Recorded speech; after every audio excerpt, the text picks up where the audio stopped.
बच्चों 11th class वाली इस सीरीज में अब जो है हम डायमेंशनल एनालिसिस पढ़ने वाले हैं। अभी तक आपने एरर एनालिसिस देखा, मेजरमेंट की बात हमने की और प्रीवियस लेक्चर्स में सिग्निफिकेंट फिगर्स की बात हमने की। So now let's discuss about dimensions of a physical quantity और डायमेंशंस ऑफ फिजिकल क्वांटिटीज। तो ये आर्टिकल 2.8 है एनसीईआरटी में। ये होती क्या है? जनरली जब हम डायमेंशंस की बात करते हैं तो हमारा मतलब होता है, जैसे मान लीजिए ये केस है तो इसकी लंबाई, इसकी चौड़ाई, मोटाई, इसको हम कहते हैं डायमेंशन। पर जब हम बात करते हैं dimensions of a physical quantity तो ये मीनिंग थोड़ा सा चेंज हो जाता है। तो dimensions of a physical quantity को हमको समझना है। The nature of a physical quantity is described by its dimensions. All the physical quantities represented by derived units. तो इससे पहले आपको पता होना चाहिए derived units क्या होती हैं। जितनी भी physical quantities हैं जिनको हम किससे represent करते हैं? बच्चों physical quantities को हम represent करते हैं symbol Q से। ये आपने सीखा कि फिजिकल क्वांटिटी को रिप्रेजेंट करेंगे सिंबल Q से, और Q को मैं एक्सप्रेस कर सकता हूं ऐसे n टाइम्स U। n जो है उसकी न्यूमेरिकल वैल्यू है और U जो है उसकी यूनिट है। तो जैसे 10 मीटर अगर मैंने लिखा तो 10 है न्यूमेरिकल वैल्यू और मीटर है यूनिट। तो हम जानते हैं फंडामेंटल क्वांटिटीज कितनी हैं? 7 एसआई सिस्टम में, और फंडामेंटल यूनिट्स जो हैं उनकी फंडामेंटल क्वांटिटीज की यूनिट को बोलते हैं हम फंडामेंटल यूनिट। और बाकी जितनी भी क्वांटिटीज हम इन फंडामेंटल क्वांटिटीज से बनाते हैं उनको बोलते हैं डिराइव्ड क्वांटिटीज, और उनकी जो यूनिट्स हैं उनको हम बोलते हैं derived units. So all the physical quantities represented by derived units can be expressed. जितनी भी डिराइव्ड यूनिट्स से एक्सप्रेस कर सकते हैं physical quantity, derived physical quantities, जैसे कि फोर्स हो गया, एक्सेलरेशन हो गया, वेलोसिटी, ये सब डिराइव्ड है। Power in terms of some combination of 7 fundamental or base quantities. We shall call these base quantities as the 7 dimensions of physical world. तो वैसे हम 3 डायमेंशन की बात करते हैं, वेदों में 10 दिशाओं की बात की गई है, which are denoted with। तो इन डायमेंशंस को हम कैसे रिप्रेजेंट करते हैं वो देखेंगे, जो आपने सीखा भी ऑलरेडी। तो इन डायमेंशंस को स्क्वायर ब्रैकेट में बंद करके हम दिखाते हैं। दोनों तरफ स्क्वायर ब्रैकेट लगाएंगे। दस length has the dimension, capital L से दिखाएंगे, mass capital M, time capital T, electric current यानी जिसे हम एम्पियर में नापते हैं उसको दिखाएंगे हम कैपिटल A से, थर्मोडायनेमिक टेम्परेचर को दिखाएंगे कैपिटल K से, ल्यूमिनस इंटेंसिटी को CD यानी कैंडला, और अमाउंट ऑफ सब्सटेंस MOL। इनकी जरूरत बहुत ही कम पड़ती है। तो कुल मिलाकर कितने हो गए?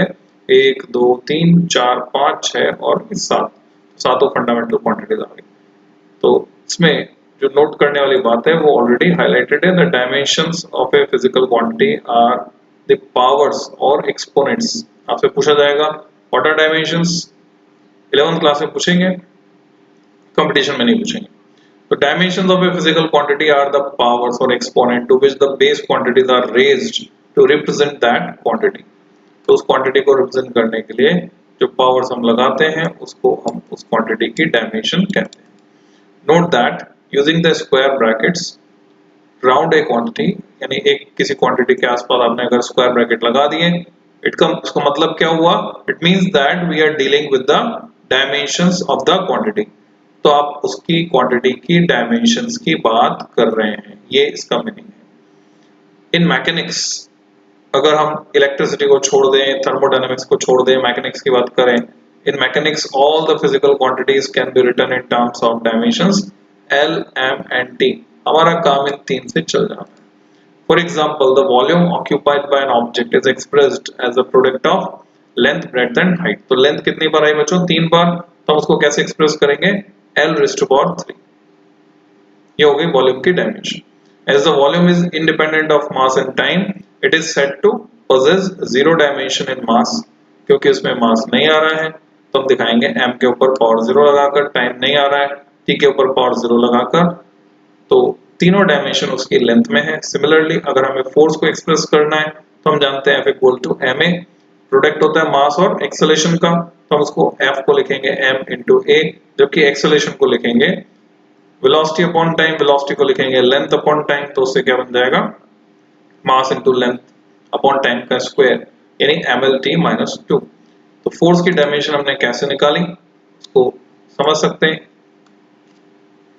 सबसे पहले जिस भी क्वांटिटी की डायमेंशंस आपको लिखनी है, निकालनी है, आपको पता होना चाहिए उसका फिजिकल फॉर्मूला। जैसे फोर्स का फिजिकल फॉर्मूला हमें पता है F इक्वल टू ma। फिर हम इसको बिल्कुल बेसिक फॉर्मूले में ब्रेक करते हैं। एक्सेलरेशन को लिखा मैंने वेलोसिटी अपॉन टाइम, फिर मैंने वेलोसिटी को लिखा डिस्टेंस अपॉन टाइम। अब ये फंडामेंटल क्वांटिटीज आ गई, नीचे टाइम का स्क्वायर हो गया। तो अब जब मैं डायमेंशंस लिखूंगा तो ये बनेगी mass power 1, L distance power 1, time नीचे से ऊपर जाएगा तो -2। जैसे मैंने इसको स्क्वायर ब्रैकेट में बंद किया, नाउ ये बन गई डायमेंशंस। तो ये तरीका है। तो हमने फोर्स की डायमेंशंस निकालना सीखा। The dimensions of force, thus the force has one dimension in mass, one dimension in length and -2 dimension in time। जो पावर है उनको हम कहते हैं dimension. The dimension in all other base quantities are 0। सिर्फ length और बाकी जो है सात में से 3 के फॉर्म में हमने एक्सप्रेस किया। मैकेनिक्स में 3 से काम चल जाता, बाकी 4 की डायमेंशन 0 होगी। Note that in this type of representation the magnitudes are not considered। Dimension की जब भी बात कर रहे हैं 2 टाइम्स है कि 3 टाइम्स है कि 4 टाइम्स है, मैग्नीट्यूड से हमें कोई मतलब नहीं। It is the quality of the type of physical quantity that enters। Thus a change in velocity, initial velocity, average velocity, final velocity and speed or are all equivalent in this context। तो मैं इनमें से किसी की भी dimension अगर बनाता हूं तो वो क्या बनेगी LT-1 यही बनेगी लेंथ अपॉन टाइम के हिसाब से। अब चाहे वो टर्मिनल वेलोसिटी हो चाहे एस्केप वेलोसिटी हो, यानी टर्मिनल और एस्केप वेलोसिटी को भी हम इसमें ऐड कर सकते हैं। उन सभी की डायमेंशन क्या होगी LT-1। ये आपसे पूछा जाता है, कहां पर कंपटीशन में पूछा जाता है। आपको समझना होगा वेलोसिटी के बारे में स्पेशल क्या है। फिजिकल क्वांटिटीज 2 तरह की हो सकती हैं, absolute and relative. Particular relative velocity अकेला ऐसी क्वांटिटी है जो कि डिफरेंस के बराबर होती है। ये हम आगे पढ़ेंगे भी सही। Change in velocity, velocity of object A with respect to B अगर आपको निकालना है तो va माइनस vb हम लिखते हैं, तो ये डिफरेंस के बराबर होती है रिलेटिव वेलोसिटी। जबकि बाकी जितनी भी रिलेटिव क्वांटिटीज हैं जैसे कि डेंसिटी वगैरह वो सब रेशियो होती हैं, तो उनमें डायमेंशंस कैंसिल हो जाती हैं, पर रिलेटिव वेलोसिटी में डायमेंशन कैंसिल नहीं होती। रिलेटिव वेलोसिटी की डायमेंशन भी वही होगी जो वेलोसिटी की। हम सीखेंगे एक्सप्रेस करना dimensional formula and dimensional equation. The expression which shows how and which of the base quantities represent the dimensions of a physical quantity is called the dimensional formula, जिसको हम स्क्वायर ब्रैकेट में बंद करके दिखाते हैं। For example the dimensional formula of the volume, हमने square bracket बंद किया m0 L3 T0 and that of speed or velocity is m0 Lt-1। Similarly acceleration के लिए Lt-2 हो गया और फोर्स के लिए हो गया mlt-2। और मास डेंसिटी की अगर हम बात करें तो मास डेंसिटी, मास क्यों लगा दिया वर्ड आगे, खाली डेंसिटी भी लिख सकते थे, पर डेंसिटी भी कई तरह की होती है। लीनियर डेंसिटी भी हो सकती है, मास पर यूनिट वॉल्यूम, जो आप आगे सीखेंगे। तो फिजिकल क्वांटिटी का जो भी नाम है वो ध्यान से आपको समझना है। तो मास डेंसिटी यानी मास पर यूनिट वॉल्यूम, तो हो गया ml-3, यानी मास की डायमेंशन को हमने वॉल्यूम की डायमेंशन से डिवाइड कर दिया। फिर डायमेंशनल इक्वेशन क्या है? An equation obtained by equating a physical quantity with its dimensional formula is called the dimensional equation। जब तक आपने इक्वल टू का साइन नहीं लगाया है वो फॉर्मूला है, और जैसे ही आपने उस फिजिकल क्वांटिटी से इक्वेट करते हुए इक्वल टू का साइन लगा कर दिखाया तो वो इक्वेशन है ऑफ दैट फिजिकल क्वांटिटी। तो ये हमने डायमेंशंस के बारे में इनिशियल डिटेल डिस्कस की, कुछ प्रैक्टिस कर लेते हैं। The dimensional equations are the equations which represent the dimensions of a physical quantity in terms of the base quantities. Example के लिए dimensional equations of volume, speed, force and mass density, उसको हम इस तरह से एक्सप्रेस कर सकते हैं। वॉल्यूम को हमने स्क्वायर ब्रैकेट में बंद करके इसकी डायमेंशंस को लिखा है स्क्वायर ब्रैकेट में ml3t0, तो हम इसको क्या बोलेंगे, अभी हम इसको बोलेंगे डायमेंशनल इक्वेशन। इसी तरह से ये बाकी quantities. The dimensional equation can be obtained from the equation representing the relations between the physical quantities. The dimensional formula of a large number and wide variety of physical quantities derived from the equations representing the relationships among other physical quantities and expressed in terms of base quantities are given in Appendix 9 for your guidance and ready reference. तो एक पूरी table की form में आपको ये दे दिया गया है, वहां से आप प्रैक्टिस कर सकते हैं। तो थोड़ी सी प्रैक्टिस मैं यहाँ पे बोर्ड पे आपके करवा देता हूँ। डायमेंशंस कैसे निकालते हैं डिफरेंट फिजिकल क्वांटिटीज की, वो हम सीखने वाले। तो बिल्कुल अगर बेसिक से चलें, एरिया ऑलरेडी हम देख चुके, लेंथ इनटू विड्थ या ब्रेड्थ। अब लेंथ को भी लेंथ में नापेंगे, ब्रेड्थ को भी लेंथ में नापेंगे, तो इसकी डायमेंशंस को कैसे लिखेंगे हम, m0 l2 t0 square bracket बंद करके। वॉल्यूम हम इतनी बार देख ही चुके हैं, एरिया हो गया, वॉल्यूम हो गया, मास पता है, वॉल्यूम पता है, तो हम डेंसिटी निकाल सकते हैं। फिर इससे आगे चलते हैं, फोर्स की डायमेंशन हमने निकाली, फोर्स से आगे चलते हैं प्रेशर। तो आपको फिजिकल फॉर्मूला पता होना चाहिए सबसे पहले तो प्रेशर का फिजिकल फॉर्मूला क्या है, तो बच्चों प्रेशर का physical formula force upon area. Force को मैंने एरिया से डिवाइड किया, this is pressure. So force की डायमेंशन में लिखता हूं mlt-2, कुछ डायमेंशन है अगर आपको रटी हुई है तो बहुत ही अच्छा है। नीचे एरिया की डायमेंशन लिखता हूं मैं l2, और प्रेशर की डायमेंशन बन जाती है यहाँ से m, l2 ऊपर जाकर माइनस का बनेगा तो ml-1 t-2, और हम इसको स्क्वायर ब्रैकेट में बंद कर देंगे। तो हम चाहें तो ऐसा लिख सकते हैं p स्क्वायर ब्रैकेट, या फिर हम लिख सकते हैं डायमेंशंस ऑफ p। ये डिफरेंट मेथड्स हैं रिप्रेजेंटेशन के, तो ये है ml-1 t-2। पूरी फिजिक्स में जो आपको डिफरेंट क्वांटिटीज पढ़नी है, उन सबकी डायमेंशन जैसे हम वो क्वांटिटी के बारे में पढ़ेंगे, चाहे क्लास 11th का हो चाहे क्लास 12th का हो, जैसे जैसे हम वो क्वांटिटी पढ़ते जाएंगे वैसे वैसे उन क्वांटिटीज की डायमेंशंस हम कैलकुलेट करते जाएंगे। तो अभी अगर मैं और कुछ जो फैमिलियर क्वांटिटीज है उनकी बात करूं, तो लीनियर मोमेंटम, इसको हम दिखाते हैं P से, वेक्टर क्वांटिटी है।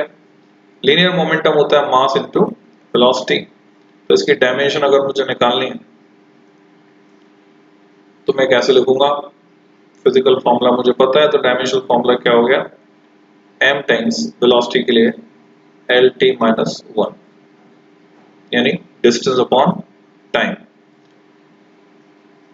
ऐसे आगे स्ट्रेस स्ट्रेन वगैरह सब आप पढ़ेंगे, फोर्स कांस्टेंट। तो जिस भी फिजिकल क्वांटिटी की डायमेंशन आप निकालना चाहते हैं, अब जैसे P से हमने लीनियर मोमेंटम को दिखाया, P से हम पावर को भी दिखाते हैं। तो अगर मैं पावर की बात करता हूँ, पावर यानी शक्ति, तो मैकेनिकल पावर भी है, 12th क्लास में आप इलेक्ट्रिकल पावर पढ़ेंगे, तो पावर को भी P से दिखाते हैं। और पावर क्या होती है, rate of doing work, work energy power chapter में हम इसको डिस्कस करेंगे। तो rate of doing work, rate word जहां पर भी आ गया वहां नीचे टाइम लग जाता है, यानी टाइम के रिस्पेक्ट में रेट कैलकुलेट की जाती है। तो अभी हमें वर्क अपॉन टाइम ये डायमेंशन चाहिए। वर्क की डायमेंशन हमने अभी नहीं निकाली, तो वर्क क्या होता है, वर्क होता है फोर्स इनटू डिस्प्लेसमेंट, या तो यहां से कर लें force into displacement upon time, या फिर वर्क को आप एनर्जी के इक्विवेलेंट ले जा सकते हैं, वर्क की डायमेंशन वही होगी जो एनर्जी की होती है, वर्क और एनर्जी इक्विवेलेंट है। तो हाफ mv² जो काइनेटिक एनर्जी का फॉर्मूला है, तो उससे आप एनर्जी की डायमेंशन भी निकाल सकते हैं, वर्क की डायमेंशन भी निकाल सकते हैं। पोटेंशियल एनर्जी का फॉर्मूला उससे आप फैमिलियर है mgh, तो उससे भी आप डायमेंशन निकाल सकते हैं, मैं कैलकुलेट करके बता देता हूँ। फोर्स की डायमेंशन मैंने लिखी mlt-2 मल्टीप्लाई किया डिस्प्लेसमेंट यानी l से और t से डिवाइड किया है टाइम, तो पावर की डायमेंशन मुझे मिलती है ml2 t-2, पहले से नीचे से एक और गया तो t-3, ये हो गई पावर की डायमेंशन। अगर मुझे काइनेटिक एनर्जी या पोटेंशियल एनर्जी की डायमेंशन निकालनी है तो फिजिकल फॉर्मूला मैंने लिखा हाफ mv², और हाफ जो है कांस्टेंट क्वांटिटी, उसकी डायमेंशन नहीं होती कोई, क्योंकि डायमेंशंस की फॉर्म में उसकी वो डायमेंशन लेस है, तो मास की डायमेंशन है m, और v² यानी मैं पहले लिखूंगा lt-1, ये हुई v की डायमेंशन, और हम इसका स्क्वायर कर देंगे तो डायमेंशन निकल के आती है ml2 t-2। काइनेटिक एनर्जी के लिए भी ये डायमेंशन, वर्क की भी ये डायमेंशन, और अगर मैं पोटेंशियल एनर्जी की डायमेंशन निकालता हूं तो आप देखेंगे पोटेंशियल एनर्जी का फॉर्मूला मैंने यूज किया mgh। और भी डिफरेंट फॉर्मेट के फॉर्मूले हम फिजिक्स में पढ़ने वाले हैं, जैसे स्प्रिंग की पोटेंशियल एनर्जी हाफ kx², उससे भी अगर कैलकुलेट करेंगे तो सेम डायमेंशन आएगी, यानी ये भी वापस क्या आ जाएगी ml2 t-2, कैलकुलेट करके देख लें। जो सबसे ज्यादा पूछी जाती है अगर मैं उसकी बात करूं तो वो है यूनिवर्सल ग्रेविटेशनल कांस्टेंट, से आप फैमिलियर होंगे। यूनिवर्सल ग्रेविटेशनल कांस्टेंट यानी कैपिटल जी। तो हमें इसकी डायमेंशन निकालनी, कैपिटल जी जो कैवेंडिश ने डिटरमाइन किया था यूजिंग कौन सा एपरेटस, एपरेटस का नाम याद है आपको? ये बच्चों वही एपरेटस था जिससे पहले कूलम ने कूलम्स लॉ दिया था अपना, जिसका नाम था टॉर्जन बैलेंस। टॉर्जन बैलेंस की मदद से कैवेंडिश जो साइंटिस्ट का नाम है उसने कैपिटल जी की वैल्यू निकाली 6.67 into 10⁻11 न्यूटन मीटर स्क्वायर पर किलोग्राम स्क्वायर। तो सबसे पहले हमें इस क्वांटिटी का फॉर्मूला पता होना चाहिए। तो न्यूटन्स लॉ ऑफ ग्रेविटेशन से आपको आइडिया है, छोटी क्लास में आपने सीखा है F=g m1 m2 upon r²। अब हमें कैपिटल जी की डायमेंशन निकालनी है, तो हम क्या करेंगे, सबसे पहले इस फॉर्मूले को कैपिटल जी के फॉर्मेट में कन्वर्ट करेंगे। तो मैंने कन्वर्ट किया G F यानी force into r² upon m1 m2, ये मैंने कन्वर्ट किया। अब मैं क्या करूंगा, सभी की डायमेंशंस लिख दूंगा। मुझे फोर्स की डायमेंशन रटी हुई है, वो है नहीं है तो ma से निकाल लेंगे, mlt-2, ये हो गई बच्चों फोर्स की डायमेंशन। r² में दो बार आया l2, m1 m2 दोनों के डायमेंशन m है, दो बार आए मल्टीप्लाई हो रहे हैं तो नीचे आ गया m2। और जब मैं इसको सिंप्लीफाई करता हूं तो m2 ऊपर जाकर -1 बनेगा, तो मैं लिखूंगा m-1, फिर l 2 और 1 जोड़कर हो गए 3 और t-2। तो बच्चों ये हमारे पास डायमेंशन आ गई यूनिवर्सल ग्रेविटेशनल कांस्टेंट। ऐसे ही जैसे जैसे हम आगे फिजिक्स में पढ़ते जाएंगे, जितनी भी नई फिजिकल क्वांटिटीज जैसे इंट्रोड्यूस होगी, हम सबसे पहले उसकी डायमेंशन निकालेंगे, उसको यूनिट से रिलेट करेंगे। डायमेंशन से यूनिट को रिलेट करना आसान है, जैसे जी की अगर मैं यूनिट लिखना चाहता हूं तो डायमेंशन से पता चल रहा है। एक तो यूनिट क्या बन रही है इसकी, किलोग्राम -1 मीटर क्यूब सेकेंड -2, ये भी लिख सकते हैं। और यहां से अगर फिजिकल फॉर्मूले से यूनिट निकालते हैं तो वो भी आसान है। फोर्स को नापा हमने न्यूटन में, डिस्टेंस के स्क्वायर को मीटर स्क्वायर में, और मास के स्क्वायर को किलोग्राम स्क्वायर में। किलोग्राम का के छोटा होता है, माइंड इट, ध्यान रखें। तो बच्चों ये हमने सीखा dimensional formula, dimensional equation, dimensions क्या होती हैं, डायमेंशंस वो पावर्स होती हैं जो कि हम फंडामेंटल क्वांटिटीज या बेसिक क्वांटिटीज पर लगाते हैं डिराइव्ड क्वांटिटीज को एक्सप्रेस करने के लिए। इससे आगे की बात नेक्स्ट वीडियो में करते हैं।